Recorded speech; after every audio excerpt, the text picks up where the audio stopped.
Second Chronicles 4. Moreover, he made an altar of brass, 20 cubits the length thereof, and 20 cubits the breadth thereof, and 10 cubits the height thereof.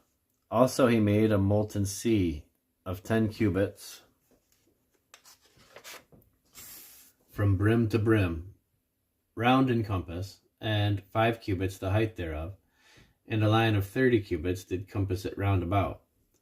And under it was the similitude of oxen, which did compass it round about, 10 and a cubit, compassing the sea round about.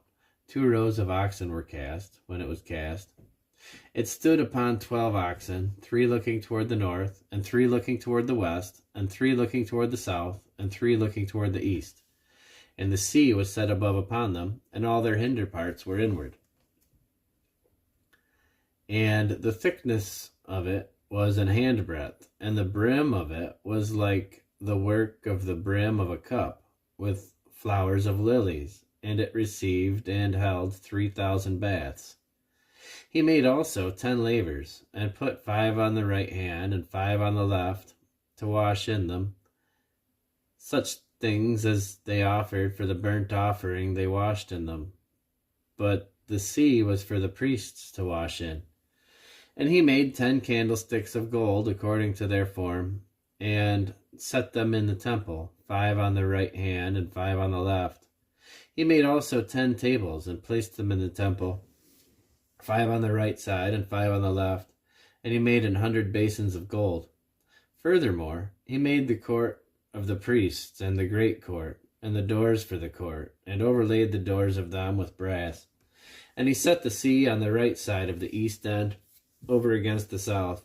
And Huram made the pots, and the shovels, and the basins, and Huram finished the work that he was to make for King Solomon for the house of God, to wit, the 2 pillars, and the pommels, and the chapiters which were on the top of the 2 pillars, and the 2 wreaths to cover the 2 pommels of the chapiters which were on the top of the pillars, and 400 pomegranates on the 2 wreaths, 2 rows of pomegranates on each wreath, to cover the 2 pommels of the chapiters which were upon the pillars.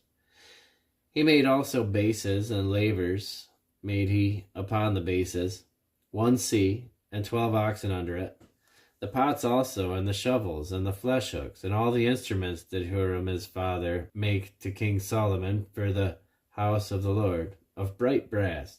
In the plain of Jordan did the king cast them, in the clay ground between Succoth and Zeredathah.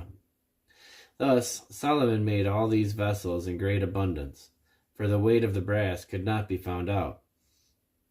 And Solomon made all the vessels that were for the house of God, the golden altar also, and the tables whereon the showbread was set.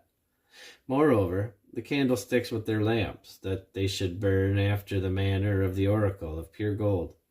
And the flowers, and the lamps, and the tongs made he of gold, and that the perfect gold.